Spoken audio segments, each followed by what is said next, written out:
Hey, good evening and Happy New Year, everybody. Welcome back to the 1455 author series. I'm Sean Murphy. I'm the executive director of 1455. And if this is your first time checking us out, welcome. Thanks for coming. And boy, did you pick a wonderful occasion to get acquainted with the 1455 experience, because we have an unbelievable poet here tonight. I am giddy with excitement, and you'll see what I'm talking about momentarily. But if this is your first time, very quickly and simply put, 1455 is a nonprofit arts organization, and our sole mission is to celebrate and promote storytelling and engage with storytellers like we're doing tonight. And we make our programming free and as inclusive as possible. So once again, I'm delighted to have you here. And if you want to learn more about us and what we do, including our bi-monthly magazine, which is about to drop issue 9 later this month, called Movable Type, you can check us out at 1455litarts.org. And before I introduce tonight's special guest, Chelsea DesAutels, I'm also happy, as always, that 1455 is partnering with our great friends at DC's historic Potter's House. For those of you that don't know or are not DC residents, the Potter's House is a nonprofit cafe, bookstore, and event space in the Adams Morgan neighborhood. Since opening their doors in 1960, they've been a key place for deeper conversations, creative expression, and community transformation. They're friends of ours. We've done events with them. We absolutely look forward to when we're able to do a lot more in-person events. But for now, I ask you to support them and independent bookstores by buying your copies of A Dangerous Place via their website, which you can find via our website. And if you're local, stop in for some hospitality and check out the amazing work they do. So let's get it on. Our special guest tonight is poet Chelsea B. DesAutels, or as we joked about before we came on, if I'm trying to pretend I'm French, DesAutels. She is a poet that currently lives in Minneapolis. Her debut poetry collection, A Dangerous Place, released from the amazing Saraban Books, came out in October of 2021. She is a Tin House Scholar, winner of the Jeffrey E. Smith's Editor's Prize from the Missouri Review, which is a big deal. She's a National Poetry Series finalist, and she earned her MFA from the University of Houston, where she was the recipient of the Imprint Verlaine Prize in Poetry. And she served as the poetry editor of Gulf Coast. In addition to her MFA, Chelsea holds degrees from the University of Minnesota's Law School and Wellesley College. Chelsea, welcome. Thank you so much for taking time tonight to be here with us. I've been really looking forward to this. Yeah, Sean, thank you so much for the introduction. And thanks to Potters, I'm thrilled and grateful to be here with you all tonight. Well, it's a true joy, and it's always a labor of love for me. My only concern, well, there's really only two concerns when you curate a series like this. Are you going to like the work, and are you going to have enough things to talk about? And in this case, my only concern is, how am I going to be able to adequately convey my appreciation and awe of the work you've done? And am I going to be able to fit in all my questions? So we will get right down. I think the most appropriate place for someone that's coming to this fresh, it's a very provocative title, A Dangerous Place, but it's also a very meaningful one that works in the context of the collection on a lot of levels. So I would love you to explain the title and a little bit about the book, as opposed to me reading the blurb. Why don't we hear from the writer's mouth what this is all about? Yeah, sure. So thanks for the question. A Dangerous Place as a title was a really long time coming for me. In fact, it did not become the title of the book until after Saraban had picked the book up.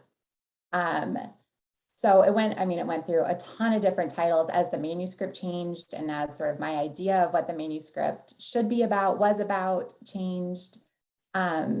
So for a really long time, it was called Metastasis. And as I was submitting it initially to contests, that's what it was called.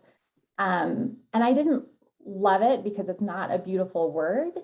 But I felt like it was getting at some of the themes in the book that I was happy with. So it was getting into the idea, I think, of like dislocation of things out of place, like something that's metastasized is somewhere it's not supposed to be. So I liked the idea of movement, I also liked the idea of sort of pushing through stagnation, of like something holding still and then pushing forward. So I liked where the word came from. And it felt like that sort of idea of movement and dislocation and questions of like, where am I and is this going to work? Obviously, there's the relationship of the word to cancer, which was important to the book. But it wasn't quite right. Like it didn't necessarily get at the ideas of sort of like landscape and place. And I knew that was a big part of it. So Sarah Ban picked the book up to my great delight and surprise and everlasting love and gratitude. And one of the first things they said, are you willing to change the title? Because this looks, when you slap that title on it, this looks like this is like a cancer story only, and we want this to be more than that and about more than that. So we were moving really fast to get this book out. I can't remember exactly, but it felt like I had like a weekend to come up with a new title for it. And the order of the book was the same. And the first poem in the book at that place was called A Dangerous Place. And so I just snagged that title for the book. And my editor, Sarah Gorman, called and said, what do you think of A Dangerous Place as a title? And I thought, okay, if we're both there, then this is probably the way to go. And I'm happy with it because I think the idea of place and location and changing place and location is really important in this collection. And threat is really important in this collection too. So I'm pleased with where we ended up, but it was a journey to get there. Yeah, well, listen, I mean, it's just one person's opinion, but I think it's a perfect title. Like I said, it's provocative, it works. And once people start reading the poems, it starts to take on a lot of layers of meaning. It in a sense, it's like it works, but for poets, it's like a poet's title that plays with a lot of different contexts at once. So good on you. I would love you to read some poems, but I'll start with my modest but very genuine kind of appraisal in a nutshell, which is, here's what I wrote down, Chelsea. For someone who writes but also reads a great deal of poetry, I'd like to thank you for not only the gorgeous language and a collection that's challenging in all the best ways. I'd like to acknowledge the craftsmanship of these poems. They find an ideal tone, obviously not light or ephemeral, but also not leaden and impenetrable. These are serious poems that take the art of being read seriously. Oh, Sean, thank you so much. Wow, that means a lot to me. I am lucky to sometimes have the opportunity to talk sort of about the content of the book, but to have the craft talked about is very cool. So thank you for that. Suffice it to say, I'm the ideal reader for this material, which we'll also get to a little bit later. But Chelsea, if that's okay, I sure would love, and I'm sure that those of us tuning in would love to hear you read some poems from the collection. Yeah, I would love to. Yeah, I'll read a few. Thanks for the opportunity. I'll start with the first poem in the book, which is the title poem called A Dangerous Place. It seems a beautiful spring, though I spend most of it indoors, watching through warped glass small tree buds burst into full green. The ice crystals on the edge of Lake Nokomis relaxing and spreading into waves lapping the bottom of bright canoes, and sometimes, near the shore, for the first time this year, a large white heron landing on spidery legs. An omen, I tell myself. A bird too smart to make a dangerous place its home, and I carry that with me to the hospital. And I think of the heron when the doctors say, congratulations, you're pregnant. Let's shine a light to greet your baby. And I think of the heron when they say, oh, sorry, it seems your womb is more cavern than nest, and no, it's no baby at all. What have you been feeding this thing? And I think of the heron skimming the lake surface on spread wings. How could I not? As we watch on screen the monster burst into 10,000 gray moths. And I hear the echo of wings in my belly, and I feel the fury of wings in my lungs. And when the doctors tuck a port above my breast, I think of the heron disguising a large bed in marshy grasses. And I imagine the white sheets as heron wings. And the whirring machines are white eggs. And the worried voices are sunlight on water. The next poem I'll read is called Mythology. At first, it was easy to tell the story because it was actually happening right then. So we could tell each other the story of how a disease infiltrates a body. But even then, we did not recount all the parts, only the best ones, ending with how strong we were and graceful. But it started to get harder because you had to go back to work and I was still sick. So now it was just me and new people, and most people don't want to hear your story of grief unless they knew you before. See, grief in a new person is ugly. But I kept practicing because I was hopeful that one day I might tell the part about that morning in bed. You remember, the lake was choppy and it was hot and raining, so we closed up the house. Remember, it was you and me and the baby in bed.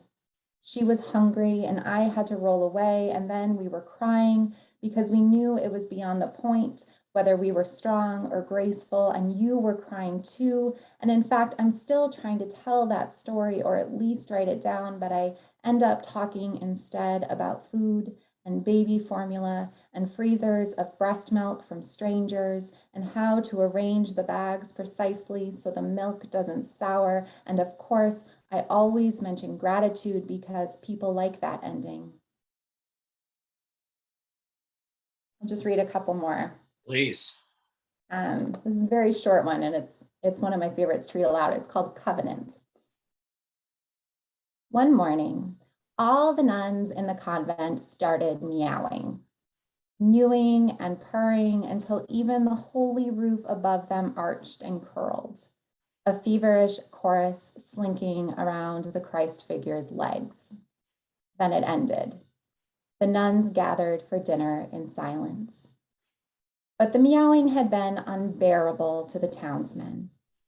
So they arrived with leather and horses and whipped the animal from each woman.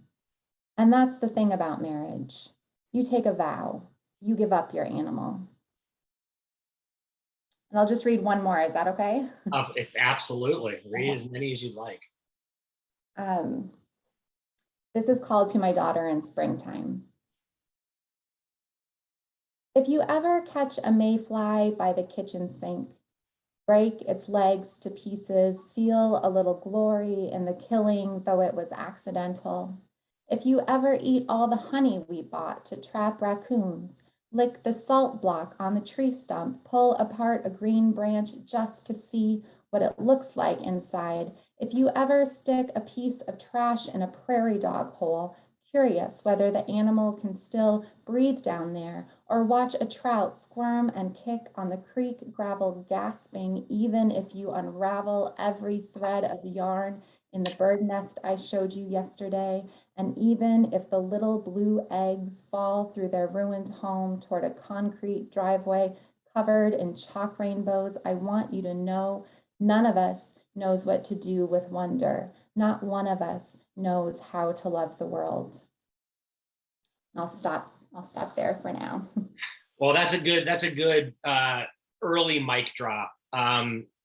There's so much I love about these poems, Chelsea, but a couple of things I think that you are a master. You know how to close.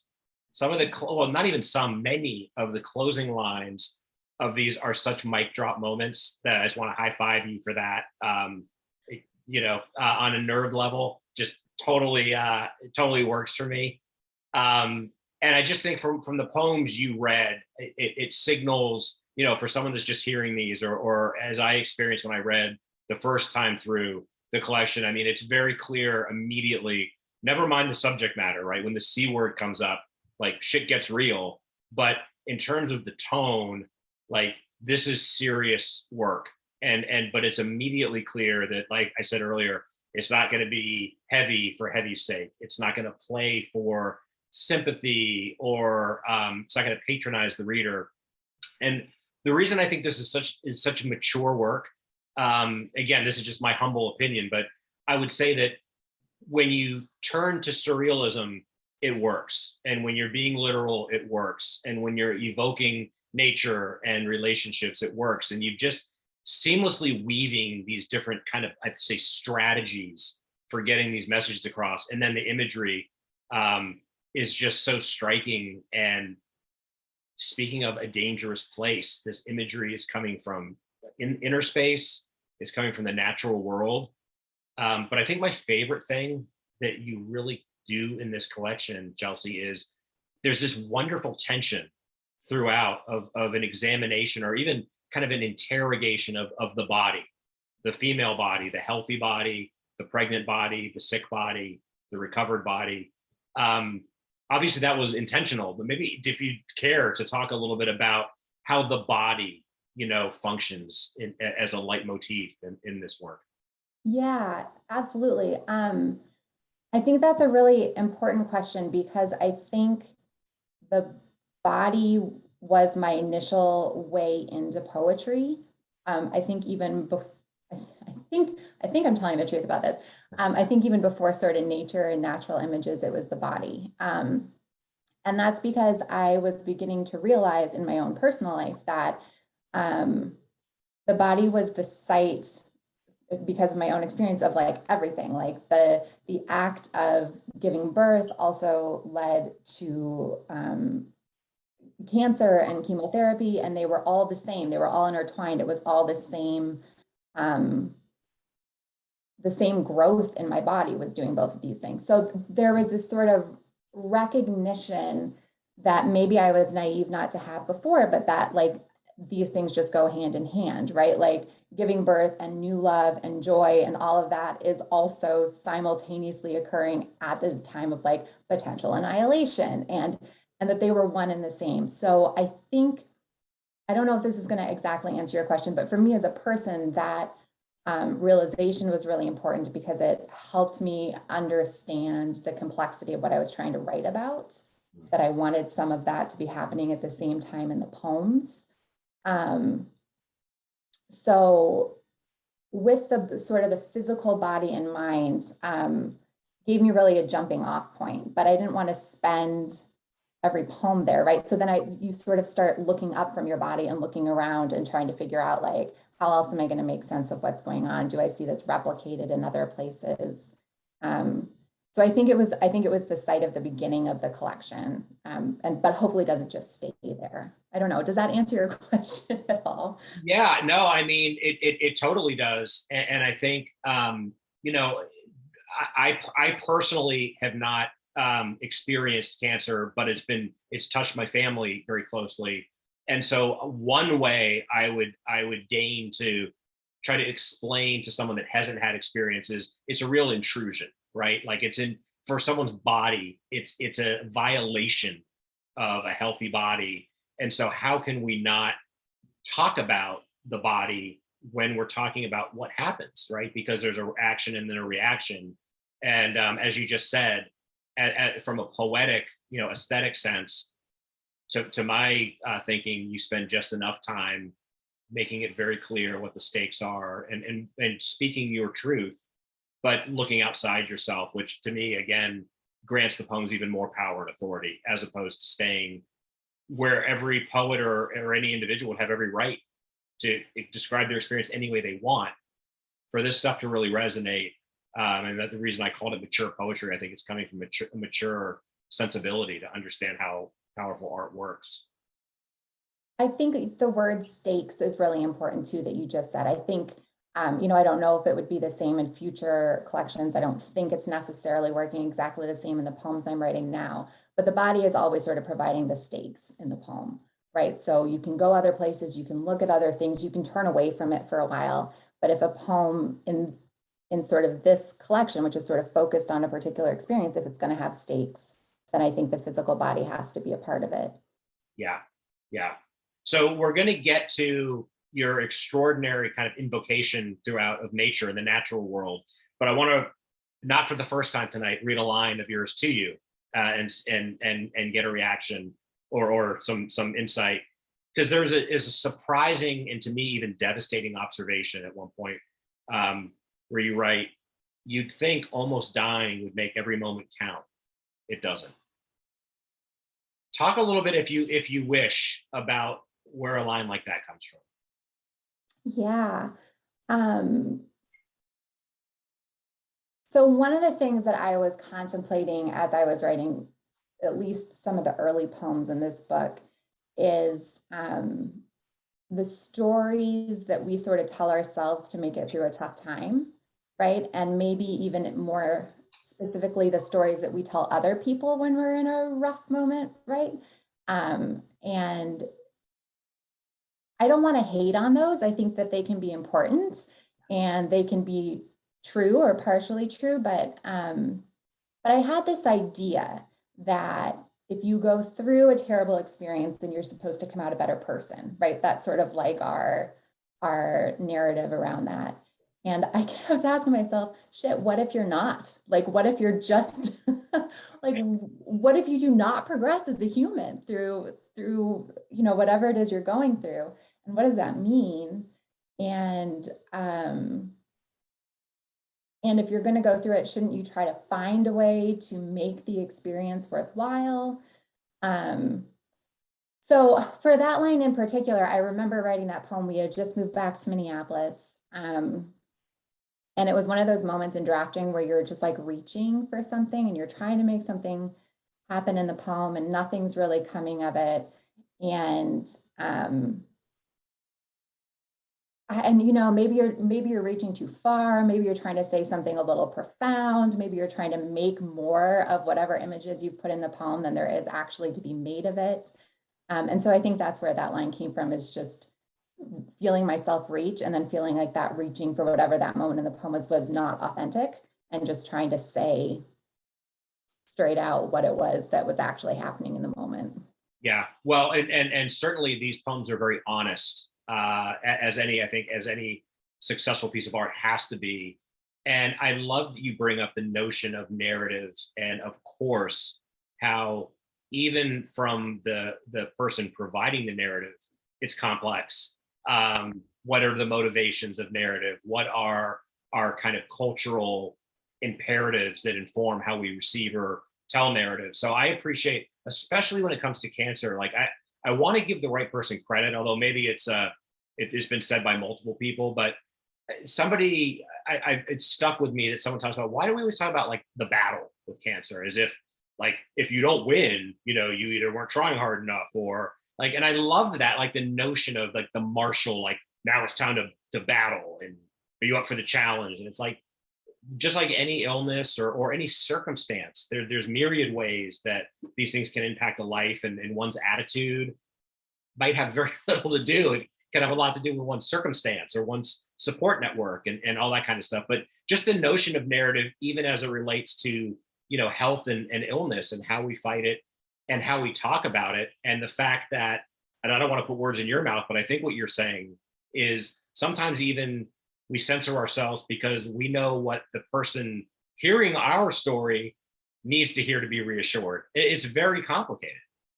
Yeah, it's really complicated. And I do think we ask people when they're in the midst or the thick of whatever it is that's going on in their life, whether we mean to or not, we ask them to comfort us as we're supposed to be there to help them, right? And so one of my goals as a human is to try to learn how to just be there with somebody, right? Just like be in the thick of it, not offering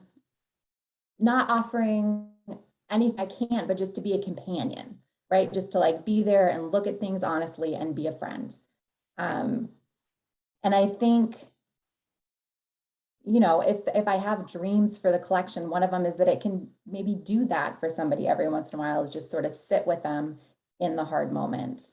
But I think that's really hard. I think we're always, because that's sort of maybe not anti-narrative, but it doesn't include a narrative to just sort of be in the moment. And I don't know. And we want comfort. Of course we do. Sure. Well, T.S. Eliot, one of my favorite quotes from him is, humankind cannot bear very much reality. And I think that's always a challenge for an honest artist, to try to tell their own truth in a way that will either resonate or be helpful. But I think the true artist doesn't compromise the willingness to be real for something that might, go down easier. So frankly, I think this work will find a wide audience, but the people it finds, it's going to find in a very meaningful way. I hope so. Thank you. Yeah.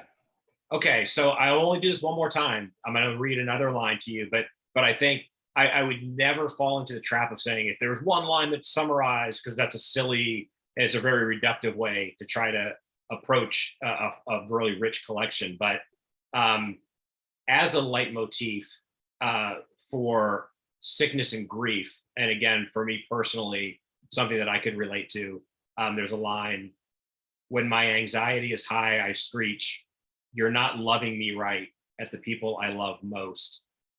I adore that line, Chelsea, especially because of the multitudes it contains. And speaking of keeping it real and really showing the vulnerability and so forth. Talk to me a little bit about that line. Yeah. I mean, I think it's just true. Right. Yeah, that's part of it. But I don't know. I mean, there's a loneliness about it too, right? And there's when you need companionship, when you need help, and your tendency is to screech at people or walk away from people, right? That's I don't know. Yeah, I guess I'm not exactly sure what to say say about it, except that it's something I'm trying to work on. But I think maybe part of it is goes to that sort of simultaneity or duality that we were talking about earlier. This like recognizing that like I love you and I need you, and you are one of the people that is here for me, and I want to be there for you, and I want us to be people that show up for each other. And also, this other thing is going on with me right now that's not letting me move forward in the direction I want to, right? That's sort of this barrier, this thing in my way. Yeah, that is, I mean, maybe that also sort of goes to the idea of dislocation too. Like I sort of know how I want to be behaving and feeling and reacting, and yet there's this barrier that I'm trying to push past. Well, and Chelsea, would it be fair to suggest that I think both in kind of American cultural mores, but specifically as it relates to illness, I think it's safe to say it is different for women and especially mothers, because a mother can never turn off being a mother. So even at a mother's most vulnerable or weak or low moment, there's the concern for children and others. So in my kind of modest estimation, there's an extra burden for a mother that's sick, because she will not, as she is fully entitled to in many regards, kind of withdraw and lick her wounds, so to speak, and tend to herself. It's just not possible. Right. No, yeah, thank you for saying that. I think that's a really important point, right? It's, you are always sort of living for two at that point. And so everything is going to be, I don't know, I don't like the idea of divvied up, but everything's got to be spread spread out among others in a different sort of way. Mm-hmm. So as far as kind of inspiration, I'm curious, was there a point where, and I think it's a very obvious question, but I still want to hear you talk about it. But was there a particular point where you realized as a writer, I'm going to write about this? And did you need time and space to start to craft kind of this collection, or were you writing all along, or what was your experience vis-a-vis your illness and the conception or creation of some of this work? So I was definitely not writing all along. I wrote a little bit in college and did some workshops. Straight out of college, I worked in book publishing for a little bit. So I always wanted to either be a lawyer or a writer. And I figured a lawyer was a more secure route. So, I mean, that's what I was doing when I got sick. I was practicing law. and I was not really writing poetry at all. And then I got sick and I turned hard to poetry and fast. It like caught me. It was a way for me to sort of start making sense of things, or at least putting like trying to figure out what my questions were together. I started taking poetry workshops. Partway through, I realized that like if I were going to try to be a writer, now was probably the time, right? Everything was in upheaval anyway, so that was a fine time to make a change. So I was beginning some of these before my MFA and starting to try to figure out how to write about it super unsuccessfully. I would say through at least the first half of my MFA, I was writing very unsuccessfully about it. I think because I had a misguided and really beginner's notion that I should try to pack a lot of the experience into a poem. So I would write a poem and I would think, okay, now I've written my sickness poem. And it wasn't until I realized that this was a situation or a dilemma that I was turning over in my head all the time in all different ways and relating it to all different parts of my life and asking questions in all different areas of my life. So it wasn't really until I realized that I should at most try to handle a sliver of the experience in a single poem that they started to get a little bit stronger. And I think realizing too, I mean, I really consider myself, particularly in my MFA, like a beginning writer.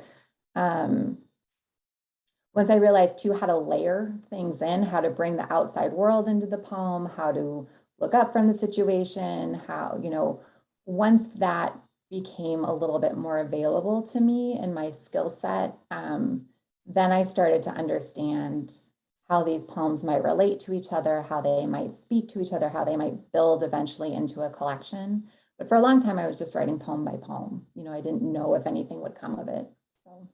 So that answer is both illuminating, but it's also it makes me a little envious. I can tell you that this seems like the work of someone that spent many years mastering the craft.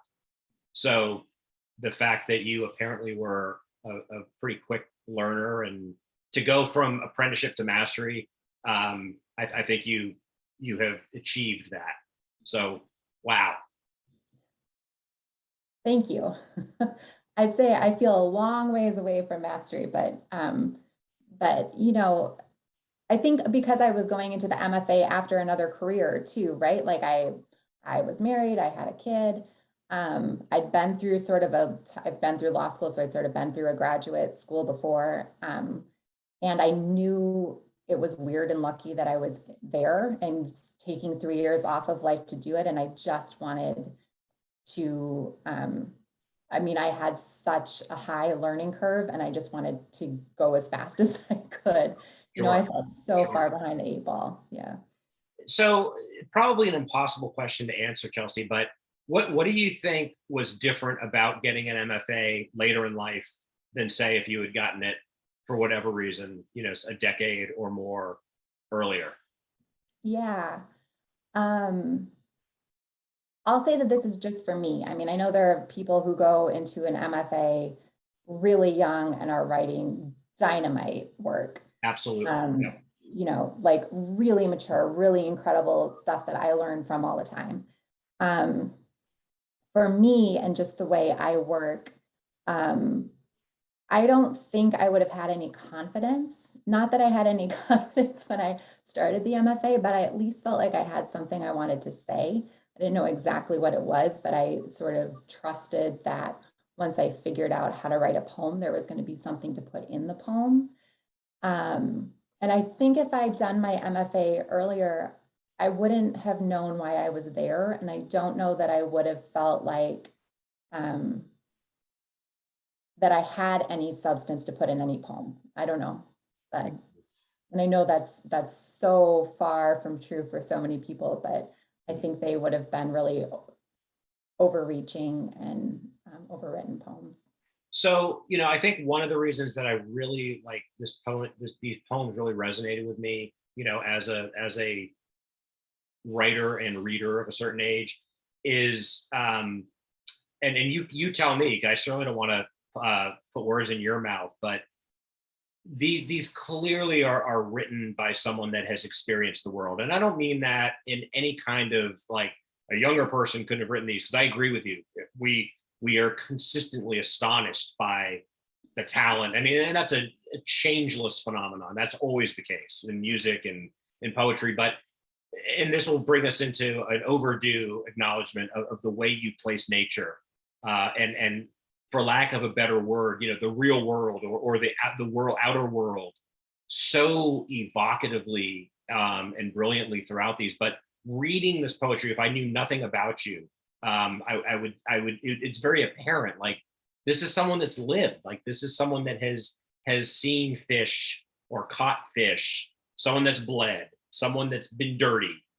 Someone that's felt the cold of winter and the heat of summer, has been dirty in a place without electricity, etc. But talk a little bit about where does that come from, and is that part of your background? A real connection to nature. Because to put it even a more finer point on it, I wouldn't say I'm a completely indoors person, but like, I look at some of these poems and go, yeah, I haven't experienced that. I'm not that person.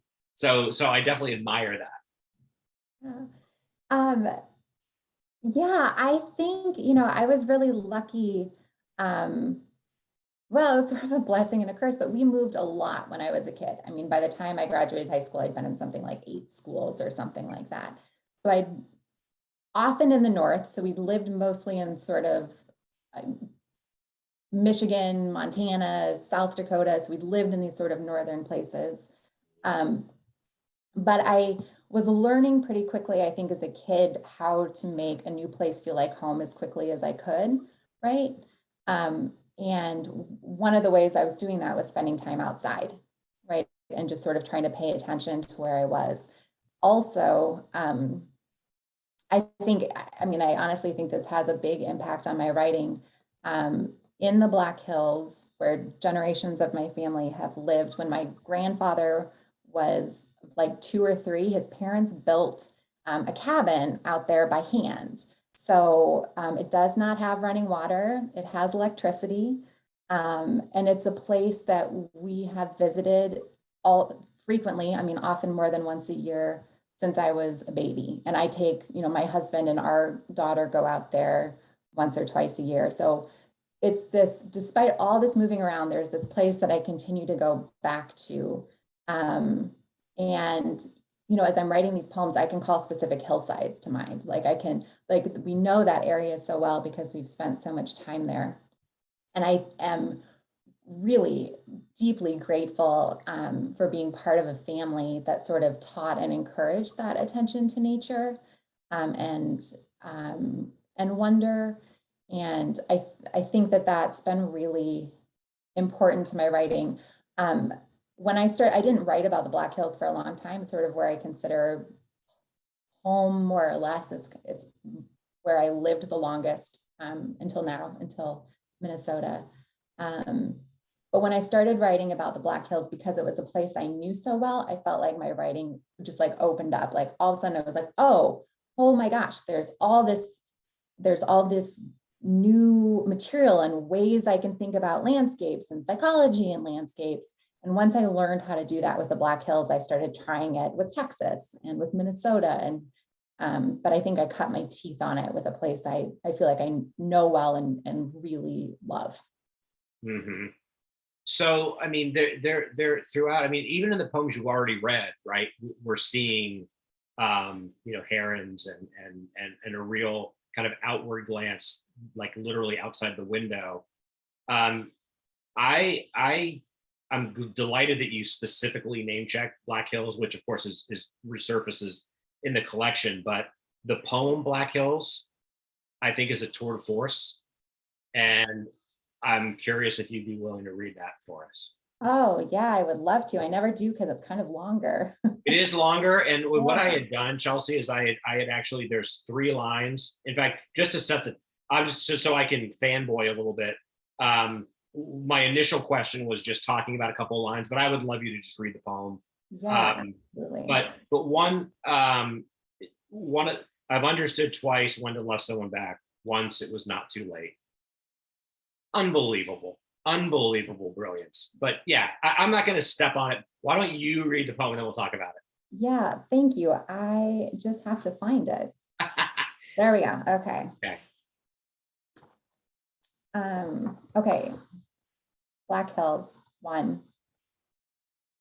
Fake lightning cracks across the sky of the passion play. I never grow used to the flash of radiance or the darkness ringing up the canyon after. For every church, a bar. For every meadow, a failing Kmart. For every soft breeze through pines, a memory I'm trying to lose. Under our feet, hundreds of miles of caverns, wind cave, jewel cave, an entire world of water dripping slowly in empty rooms. Hell's angels ride winding blacktop from Custer to Sturgis. They park their bikes in a straight line downtown, saloons on each side. At the top of the canyon, we kiss in the back seat, shock of yellow leaves and headlights. Below us, classmates enter a small cave to drink beer, everyone here emptying or filling space. I'm happiest driving grassy foothills at dusk, looking for buffalo. I like the old bulls best, separated from the herd, scratching their worn hides on tree bark. 2. The football star runs up Higgins Gulch, finds a man's skull crushed on a rock. The high school principal says he knows more than one boy showing anger like that. Loneliness is unavoidable. Winter is barren, summer is dry, spring is crowding. In autumn, I try to exhale, but a school of shimmering minnows swims right past me. 3 times a week, a thunderclap informs the town that Jesus has risen again. Even the dogs learn to ignore the clatter. In 1900, 2 prospectors discover the earth is sighing cold air from a hidden mouth. They use dynamite to create an entrance large enough for tourists. How do we love a landscape and not a place? How to return and still forget? Symbiosis. Small winged birds eating insects off buffalo backs. I search my memory for other proof of interdependence. 3. Downtown Sturgis. A heavy middle-aged woman in tassels and a flowing blonde wig. A new angel gliding past Harleys and biker boots. Jewel Cave breathes in and out with atmospheric changes. We're not to touch the spar crystals tarnished with the oil of tourist hands. By the creek, an old fish hook caught in debris. I know he loves me. I've understood twice when to love someone back. Once it was not too late. Buffalo, my pumping heart. Tongue, rainbow trout in a low running stream. Memory, an antelope in a crown of wildflowers thrashing. Gold draws white men to the Black Hills. The Great Sioux Reservation shrinks, shrinks again, shrinks again. I sleep in the bed under the glass-eyed elk and arrow. I am learning to pray to no one in particular. 4.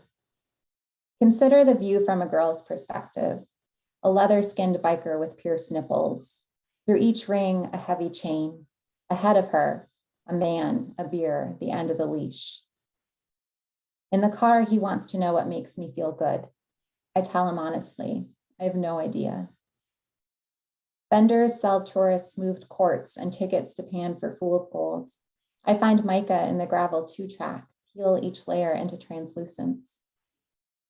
One memory I pull from the depths, sitting by French Creek alone, shaving my legs in creek water, the razor under stippled current, blood swimming away. Homestake gold mine closes. I stand at the metal fence over the quarry. This whole place is just holes and filled holes, what used to be. All seasons, the freezer is full of animal, elk, deer, turkey, pheasant. I eat everything my father kills. 5. Police are slow to solve the Higgins Gulch case. They're unpracticed. Here, most murders are small ones, domestic. The chained woman and her leader enter the loud American roadhouse.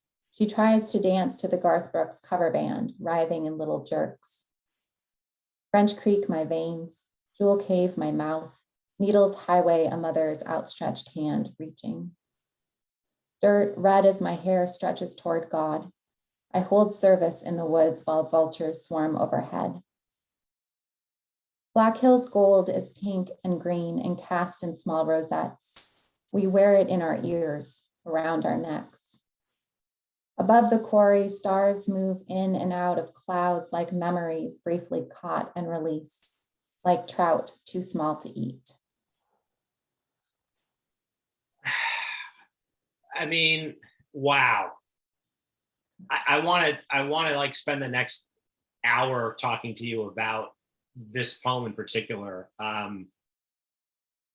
Just, on a personal level, well, first of all, I mean, aesthetically and the imagery is so satisfying and so convincing, but it's just a curious reaction for me because on one kind of basic level, I can't relate to hardly anything in that poem, and yet I understand everything you're talking about. It seems to summarize a personal history, a geographical history, a cultural history. Where does a poem like that come from, Chelsea? A poem like this was an assignment. It's what happened. Yeah, it was an assignment. I think the end of my second year of my MFA, there was I'm not going to remember the poet or the poem, but there was a ghazal poem that sort of used geography and landscape kind of as character. And so we were told to do the same thing. That's actually probably one of the first poems I really wrote about the Black Hills, because I thought, oh my God, like, where do I know landscape well enough that it could be character? Right. Well, I'll try and write about the Black Hills.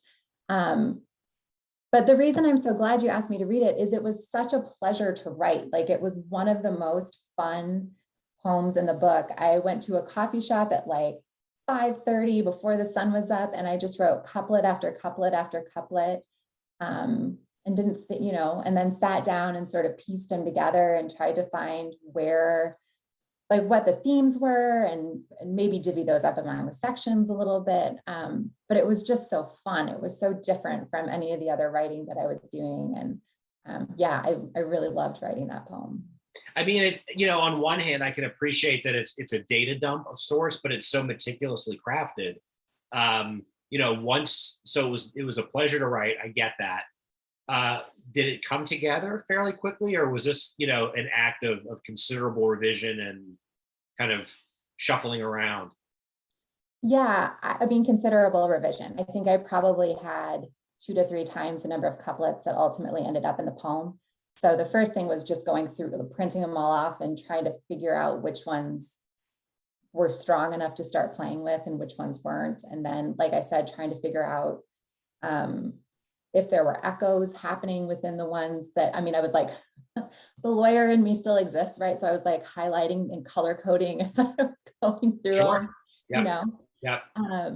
And then started revising from there. So certainly the couplets individually required revision, but then sort of the piecing around reminds me of writing like a cento or something, where you're working with all the different pieces and then you're trying to figure out physically where to place them and how to make them work next to each other.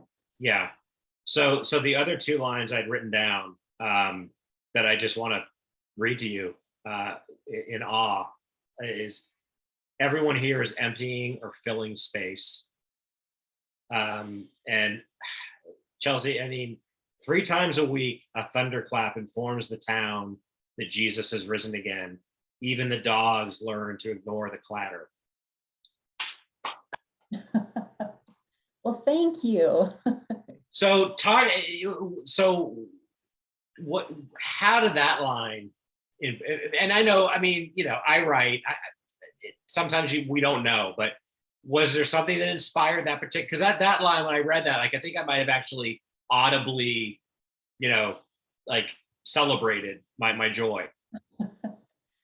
So I went to some of middle school and almost all of high school in a little town called Spearfish, South Dakota. And at that point in time, Spearfish was well known for its passion play, which had been going on for decades and decades. And occasionally some of the high schoolers would like work to sell tickets there or something, or act in it. Yep.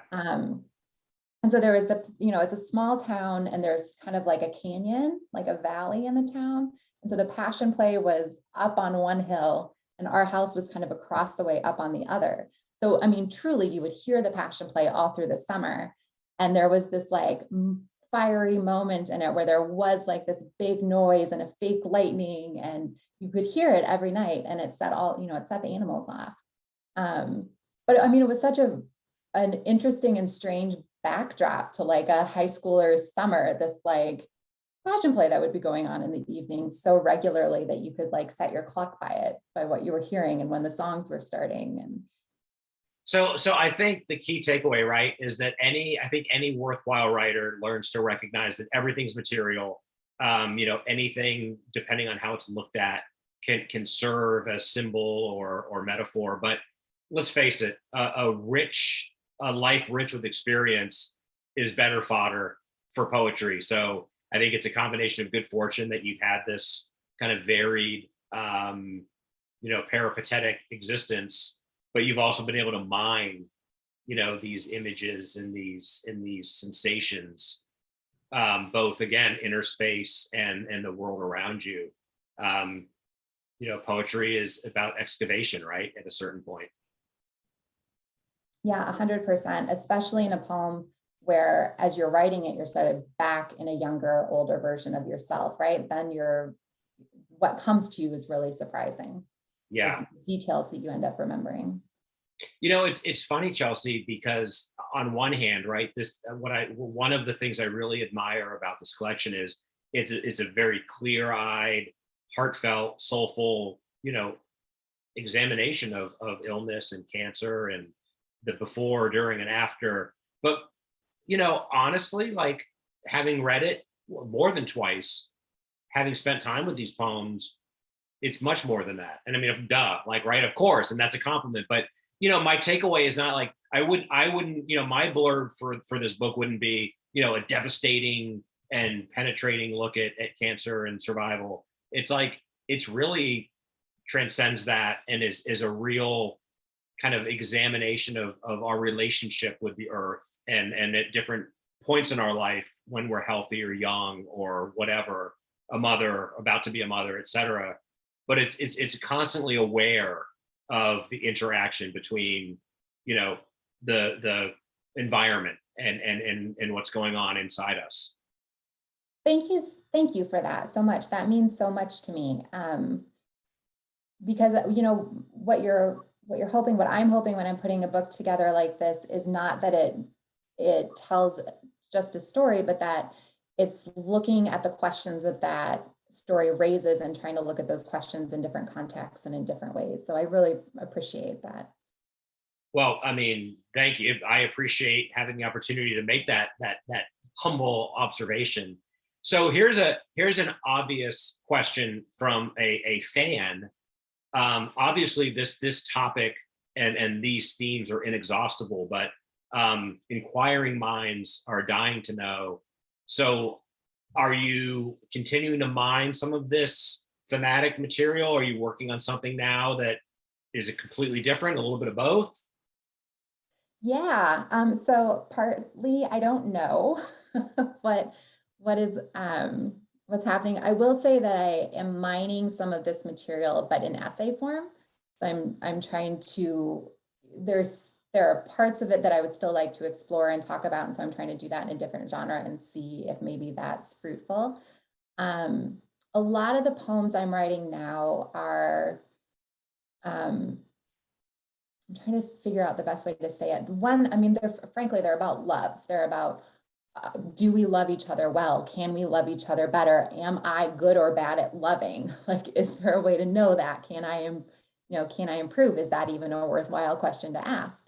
And also thinking about ways that we're connected to one another and connected to the earth, and also where we disconnect, where things sort of split, and why. I'd be hard pressed to say much, like to sort of describe what I think the next collection would look like. I don't know yet. I think that those questions alone are probably not quite enough to carry a collection. So I think, I'll just keep writing and see what else comes along. But a lot of them are about, in terms of the natural imagery, are the lake I walk around almost every day near our house. So there's a lot more Minnesota in the newer poems, and a lot of sonnets, I think, just because I feel sort of pressed for time and my attention has been so short lately, that I've really, really been loving writing in that mode. That's great. That's wonderful. In the time we have left, there's at least two other things I want to mention. First of all, I want to just I want to acknowledge your acknowledgments. The book has a wonderful, I don't think I don't have a firm opinion about a right way or a wrong way. I've done acknowledgments. I've opted for the succinct. I've gone super deep, but there's just a generosity. What did I write? Oh, I'm glad I looked down for my notes. So feel free to respond. But I mean, so the acknowledgments reflect the writing. Clearly a generous, deep person with a lot of wisdom. But I really appreciate the shout out to nurses. You thank your nurses and your doctors. Forgive me for getting on my little baby soapbox, but in this particular moment, that really resonated with me even more deeply than it normally would, which it normally would have.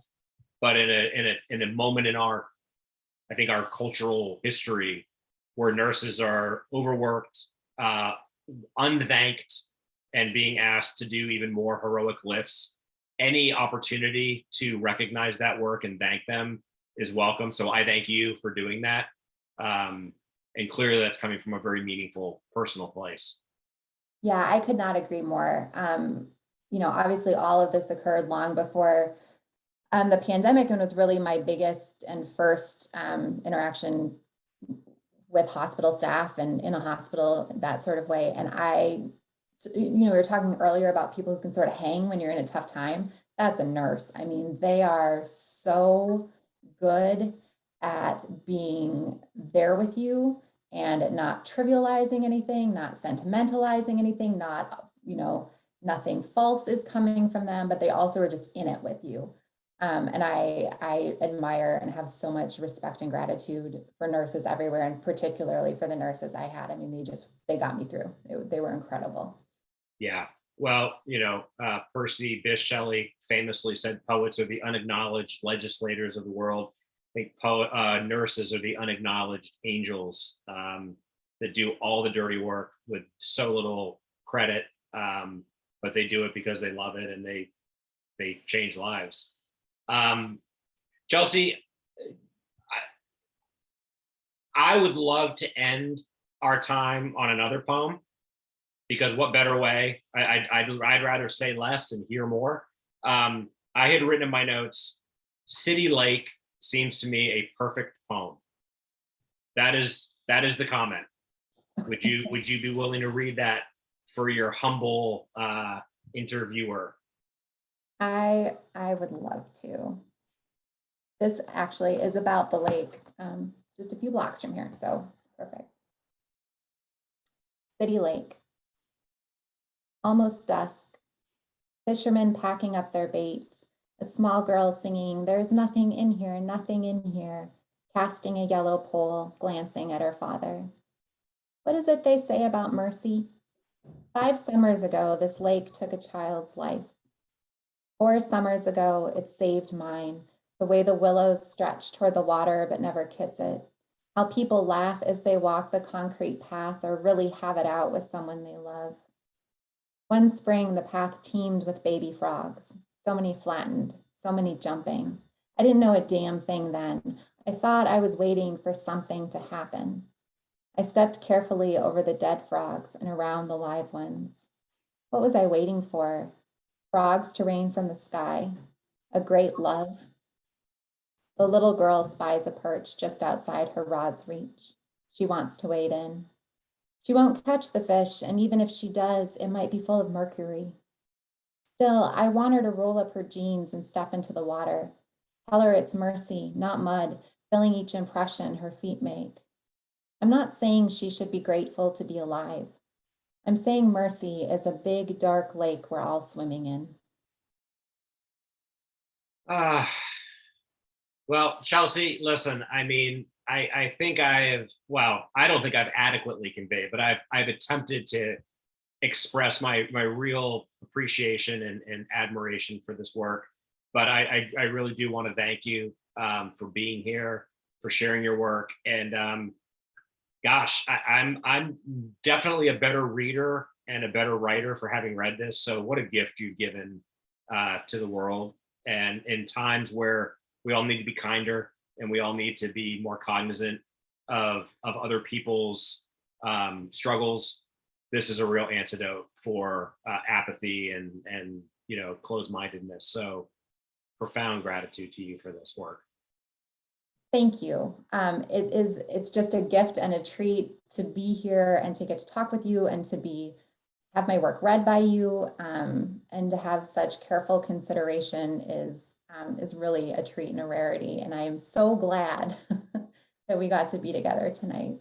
Well, hopefully this, and if I'm, as far as I'm concerned, this won't be the last time we gather to read and converse. But for now, wow, what a way to kick off. The bar has been raised. 2022 is off to a great start. And folks, a dangerous place. Check it out. Go to Potter's House, support independent bookstores, but get a copy of this, get a copy for a friend. I think if you've been paying attention tonight, you know exactly who this book is for.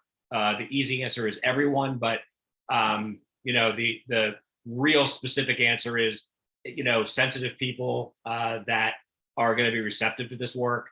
It's going to change their lives. So Chelsea, to be continued, but please be well and keep writing, because you've got fans that are looking forward to learning more about themselves from your words. Sean, thank you so much. And thanks to everybody with us. This is just, it's been remarkable. Thank you. All right, well, let's talk more soon. And like I said, in the meantime, be well and stay safe. Sounds good. Back at you. All right, everyone, thank you for checking us out. We'll talk to you soon.